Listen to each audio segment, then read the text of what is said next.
Bagaimana hukumnya kredit barang? Apa termasuk riba? Tidak. Pak, saya beli kompor ini cicil 12 bulan. Tidak riba. Dengan syarat langsung. Tidak ada pihak ketiga yang menyediakan uang. Pihak ketiga penyedia uang ini yang menyebabkan dia jadi riba karena akadnya uang dengan uang.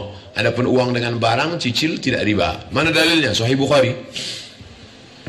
Sahabat Nabi membeli Barirah, dia cicil 9 tahun. Barirah itu budak hamba sahaya. Dia cicil budak 9 tahun, boleh. Mencicil gandum, boleh. Oleh sebab itu yang tidak boleh adalah kalau ada penyedia jasa uang dengan uang, riba. Pinjam 100, bayar 120, riba. Alladzina yakuluna riba, orang yang makan riba. La yaqumuna illa kama yaqulu alladzi yatakhabbathu asyaitanu minal mas. Dia akan bangun dari kubur bangkit seperti orang kerasukan setan. Nanti ketika di akhirat kita lihat ada orang ketika kamu makan riba ya? Dia pun nunjuk kita juga. Kau lebih parah lagi gitu. Saya sudah menikah, alhamdulillah. Tapi istri dan anak saya pergi, na'udzubillah. Kembali ke agama Kristen, murtad, dan menikah lagi dia dengan orang Kristen. Apakah saya berdosa? Ya. Berdosa. Kenapa berdosa? Ya ayyuhalladzina amanu wa orang beriman. Qu anfusakum, jaga dirimu, wa ahlikum, istri dan anakmu, nara, dari api neraka. Mestinya kau jaga mereka dari api neraka. Kok bisa mereka murtad? Ingat, laki-laki, perempuan, kalian punya 5 hak. Ada 5 hak perempuan dalam diri kalian dan ada 5 kewajiban. Kasih dia makan, pakaian, tempat tinggal, pendidikan, perhatian. Kenapa dia bisa murtad? Bisa jadi dia tidak makan, sementara ada yang lain akan memberi dia makan. Bisa jadi dia kurang perhatian, ada yang lebih perhatian. Bisa jadi dia tidak dididik, ada yang memberi pendidikan. Hati-hati. Ini sudah kacau. Nasi sudah jadi tai ayam. 2 orang sudah murtad, bapak masih cerita bubur ayam juga lagi. Gimana hukumnya istri yang suka menghalang-halangi suami yang mau menghadiri tabligh? Istri setan. Bacakan ayat kursi. Bacakan ayat kursi. Allahul qayyum la ta'udhu sinatun wa la nawm lahu ma fis samawati. La atiyannahum min baini aydihim, aku akan datang dari depan, wa min khalfihim, dari belakang, wa an aymanihim, dari kanan, wa an shamalihim, dari kiri. Jangan bang, jangan ngaji. Maka kalian santri, kalian nanti menikah dengan santriwati Az-Zainiyah. Tapi jangan sekarang. Kalian kuliah dulu, setelah sukses berhasil, nanti pas ketemu alumni datang kemari. Pertemuan alumni akbar Pondok Pesantren Az-Zainiyah, penceramah Abdul Somad LC.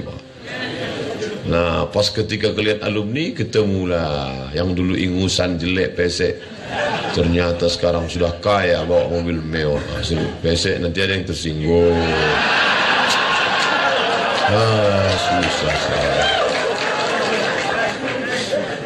Yang dulunya enggak cantik dan enggak mancung, akhirnya datang tiba-tiba, loh itu siapa? Itu yang dulu terdekat asrama. Iya, yang dekat yang dulu. Sekarang dia di mana? Sekarang sudah jadi pegawai Pemprov. Masya Allah. Itu yang mana? Itu yang dulu yang makan bakwan bayar, kalau makan 3 bayar 2 itu. Akhirnya mereka ketemu, ngomong sama kiai. Jangan kiai, saya mau sama dia. Oke, saya pinangkan. Dipinangkan, nikahlah, walimah, maka baik. Kalau tidak, kalian 2 kali kerja. Kalau orang baik ketemu orang baik, lalu orang jahat, siapa yang menyelamatkan Pak Ustadz? Oke, yang kedua nanti baru cari orang jahat.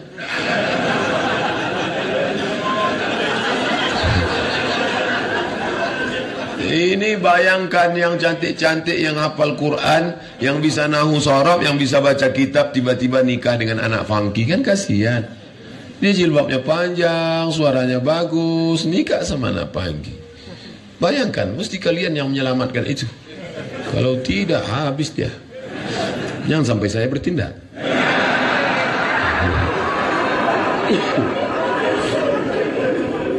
Saya dapat musibah, yaitu kena tipu Pak Ustaz. Saya sudah ridho ikhlas dengan cobaan ujian ini. Mungkin Allah menaikkan derajat atau apa, yang pasti berpikir positif. Tapi istri saya sampai sekarang belum ikhlas. Malahan suruh proses ke hukum. Itu gimana Pak Ustaz? Apakah Allah mengajar nunggu istri saya ikhlas atau gimana? Asin nubis sini. Kalau gigimu dipatahkan orang, patahkan gigi dia. Wal ainu bil aini, kalau matamu dicolok orang cucuk mata dia. Wan nafsu bin nafsi, kalau nyawamu dihilangkan orang bunuh juga dia. Wal juruha qisas, kalau kamu dilukai, lukai juga dia. Dalam Islam ada hukum. Sekarang dia menipu, lapor ke Polda, tangkap dia. Bahwa kemudian dia mau kembalikan barang dan minta maaf, maafkan dia. Tapi dia sudah lempar saya pakai batu, lempar dia pakai bunga. Begitu Islam mengajarkan. Ingat tadi ketika dibacakan tambih, pesan dari Kiai Haji Abdullah Mubarak, pesan itu saya masuk dari ke hati saya, ya pesan yang akhir-akhirnya, bila ada orang mengejekmu, maafkanlah dia. Itu kalau saya yang mengejek-ejek saya di internet ini, saya maafkan. Itu pesan dari Kiai Abdullah Mubarak, pelajaran, saya maafkan. Doakan mereka. Tapi hukum tetap ada berlaku, maka dia tutup ibu nih. Ada namanya hukum sebab akibat, tapi ada keteledoran kita. Kenapa kita ditipu orang? Sepeda motor kita kunci, stangnya sudah dikunci, ban depannya digembok, ban belakangnya dikasih rantai, diikat ke pohon pinang. Begitu pulang pengajian, pinangnya disinsur. Jadi takdir, qadarullah, kita harus ikhlas. Jangan berpikir kenapa tadi aku ikat ban belakang, kenapa ban depan enggak, kenapa tadi aku ikat, kenapa. Katakan qadarullah, takdir Allah. Tapi kalau motornya